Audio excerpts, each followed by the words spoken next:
اللہ اپنی تجلی ظاہر کریں گے تو اس میں اتنی اٹریکشن ہوگی، اس میں لوگ ایسے مبہوت ہو جائیں گے کہ سجدے میں گر جائیں گے۔ اس وقت سجدہ کرنے میں مزہ آئے گا، لذت محسوس ہوگی۔ فرمایا لیکن کچھ لوگ ایسے ہوں گے جن کی کمر تختے کی کر دی جائے گی اور وہ سجدہ کرنا بھی چاہیں گے تو نہیں کر سکیں گے۔ یہ کون لوگ ہوں گے؟ فرمائے یہ وہ لوگ ہوں گے جن کو دنیا میں سجدے کے لیے، نماز کے لیے بلایا جاتا تھا، وَهُمْ سالمون، اس وقت ان کی کمر صحیح تھی، تختے کی نہیں تھی، یہ کمر جھکا سکتے تھے، سجدہ کر سکتے تھے، نماز پڑھ سکتے تھے۔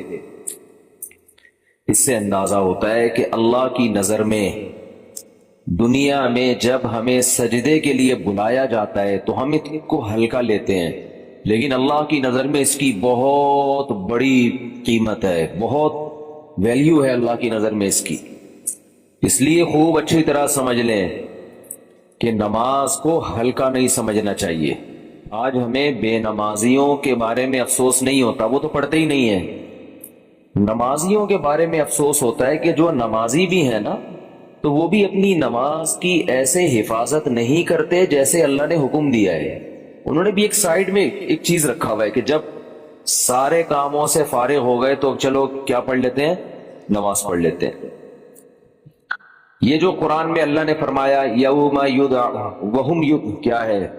یوم یکشف عن ساق ویدعون الی السجود فلا یستطیعون خاشعۃ ابصارهم ترہقهم، نہیں آیت میں یوم یکشف عن ساق ویدعون الی السجود فلا یستطیعون، آگے کیا ہے؟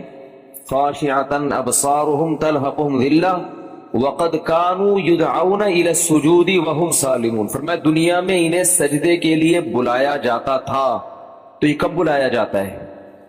اذان۔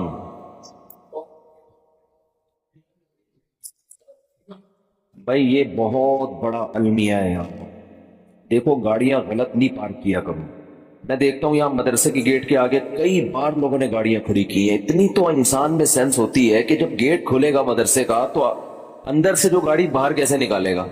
یعنی یہ تو نبی صلی اللہ علیہ وسلم نے فرمایا کہ ایمان کا آخری درجہ یہ ہے، یہ حدیث خوب غور سے سنیں، ایمان کا آخری درجہ یہ ہے کہ راستے سے تکلیف دہ چیز کو ہٹایا جائے۔ کوئی بھی چیز جو لوگوں کو تکلیف پہنچا رہی ہے اس کو کیا کرو؟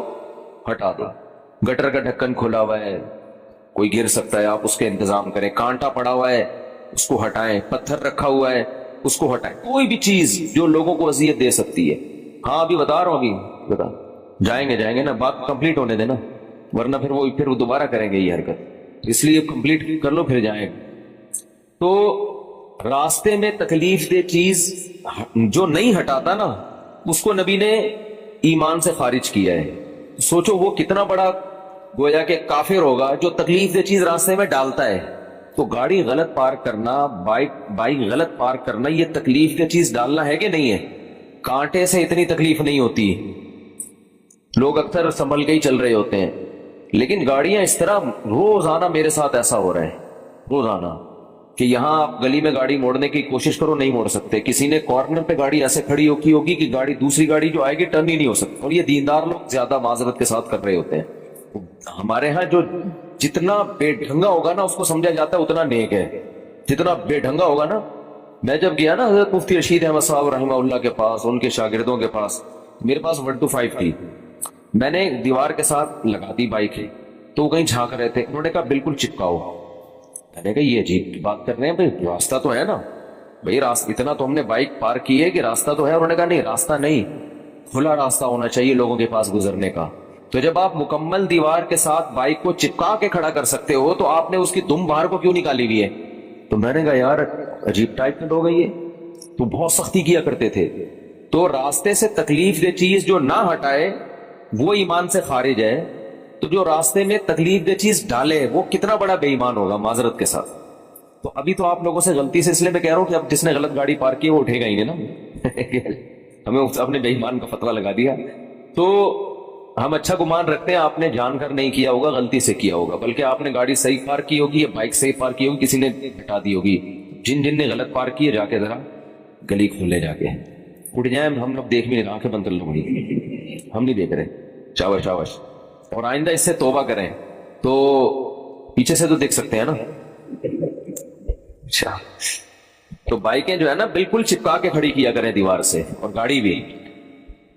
گاڑی تو سامنے روڈ پہ کھڑی کرتے ہیں, ابھی کیمرے لگے ہوئے ہیں الحمدللہ چاروں طرف, ہم نے ٹھیک ٹھاک سیکیورٹی کا انتظام کیا ہوا ہے جو اسباب کی دنیا میں, تو چور بھی انشاءاللہ بھاگے گا نہیں, کہیں بھی پکڑا جائے گا. یہاں بھی کیمرے لگے ہوئے, دیکھو وہ بھی لگا ہوا ہے, یہ بھی لگا ہوا ہے, دیکھ رہے ہیں. تو کسی کی جیب میں ہاتھ ڈالنے سے پہلے, کیونکہ جیب کترے بھی ہیں یہاں پہ, ان کو پتہ ہی نہیں ہوتا کہ کیمرہ لگا ہوا ہے. تو ہر طرح کیمرے لگے ہوئے ہیں جو ایک ظاہری اسباب ہو سکتے ہیں. اور سیکیورٹی گارڈ بھی بیٹھے ہوئے ہیں. کچھ سیکیورٹی گارڈ تو آپ کو وردی میں جو نظر آ رہے ہیں نا, اسلحہ کھلا لے کے گھوم رہے ہیں, کچھ یہیں بھی بیٹھے ہوئے ہوتے ہیں, سمجھ رہے ہو. تو آپ میں سے کسی کو نہیں پتا ہے کہ ادھر کس کی پینٹ میں کیا رکھا ہوا ہے, کس کی شلوار میں کیا رکھا ہوا ہے. تو خیر بات کیا چل رہی تھی, بات چل رہی تھی نماز. ہو سکتا ہے میرے بھی آواز بھی اسلحہ لگایا وہ میں نے, تو ہم بھی اتنے نیک نہیں ہے جتنا آپ سمجھتے ہو ہم کو, سمجھ رہے ہو نا. نیک سے مراد جو بالکل ہی بیوقوف لوگ سمجھتے ہیں. تو باقی یہ کہ اسباب کی دنیا میں انسان احتیاط کرتا ہے. باقی وہ بہاری لوگ کہتے ہیں کہ جب انسان کی موت آتی ہے تو اونٹ پہ بیٹھے ہوئے آدمی کو بھی کتا کاٹ لیتا ہے. اور اللہ نے جب تک زندگی دینی ہے دے گا, جب اٹھانا ہوگا تو ویسے ہی اٹھا لے گا اللہ تعالیٰ. کیونکہ تو سب کچھ ہو سکتا ہے نا. تو ایک ظاہری لحاظ سے جو کچھ ہو سکتا ہے وہ کرتا ہے انسان, باقی اللہ چاہے گا تو وہ سب کچھ ہو سکتا ہے. ایک چھوٹا سا مچھر انسان کو مار سکتا ہے, تو ایک چھوٹی سی گولی مار سکتی ہے انسان کو, کچھ بھی ہو سکتا ہے. خیر, تو بات یہ چل رہی تھی کہ اللہ نے فرمایا جب ان کو دنیا میں سجدے کے لیے بلایا جاتا تھا تو یہ نہیں آتے تھے. تو جو اللہ جب بلاتے ہیں اس بلانے کو کیا کہا جاتا ہے؟ اذان. اذان بڑی زبردست چیز ہے. مجھے تو حقیقت بتاؤں, جو میں میرے جیسا نالائق جو نماز کی ٹوٹی پھوٹی اہمیت اللہ نے ہمارے دل میں پیدا کی نا, وہ اذان کی وجہ سے.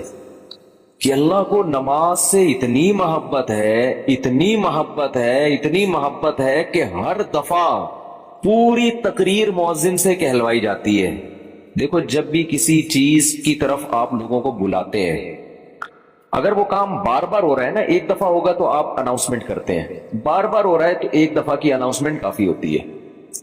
ایک دفعہ کی, جیسے آپ کی جب جاب لگتی ہے تو آپ کا باس آپ کو ایک دفعہ بتا دیتا ہے کہ بھئی 8 بجے سے ٹائم شروع ہوگا اور شام 4 یا 5 یا 8 بجے تک. آپ ایک دفعہ اناؤنسمنٹ کیا ہے, بولو نا, کافی ہے, بس بتا دیا, سگنیچر لے لیے کہ بھئی یہ ٹائمنگ ہے. اب یہ 9 بجے عام طور پہ دفتر میں 9 بجے کا ٹائم ہوتا ہے, اور گورنمنٹ کے جو دفتر ہیں 3:30 پونے 4 بجے کا ٹائم ہوتا ہے اس میں شام کو. چھٹی کا ٹائم 4 بجے, پونے 4 بجے حاضری ہوگی اور 4 بجے چھٹی. بعض دفعہ تو آنے کا ٹائم 4 بجے ہوتا ہے, جانے کا صبح 9 بجے ہوتا ہے واپس. یعنی الٹا بھی چل رہا ہوتا ہوں, جو پریکٹیکلی ہو رہا ہے نا, کہ اس ٹائم پر آئے کہ جب جانے کا ٹائم گزر چکا تھا. ٹھیک ہے نا, 4 بجے جانے کا ٹائم تھا, 5 بجے پہنچ رہے ہیں. تو گورنمنٹ میں اللہ کا شکر ہے بہت ساری ہمارے ہاں سہولتیں ہیں الحمدللہ. تو ابھی بات سے بات نکلتی ہے, چھوڑو اس کو یار. بات تو سجدے کی چل رہی تھی نا. تو اللہ تعالیٰ نے, ہاں میں یہ عرض کر رہا تھا کہ آپ کو ایک دفعہ بتا دیا جاتا ہے بھائی یہ ٹائم ہے, اس پہ آ جانا. یہ تو نہیں ہوتا کہ جب 8 بجیں گے یا 9 بجے کا ٹائم آفس میں دیا ہے تو باس آپ کو فون کر کے بتا رہا ہوں آ جاؤ ٹائم ہو گیا ہے. کبھی ہوتا ہے ایسے؟ نہیں ہوتا نا. کیوں نہیں ہوتا؟ ان کو پتا خود آئے گا. اس لیے کہ کیا ملتا ہے سال کے آخر میں؟ روکھڑا ملتا ہے. روکھڑا ملے گا تو سارے کام ہوں گے, عزت بھی ملے گی, ترقی ہوگی آپ کی. دیکھا جاتا ہے نا, پرائیویٹ اداروں میں تو دیکھا جاتا ہے, گورنمنٹ میں دیکھا جانا چاہیے کہ یہ اس کی حاضریاں کتنی ہیں اور کتنا اس نے کام کیا ہے. لہذا ان کو موٹیویٹ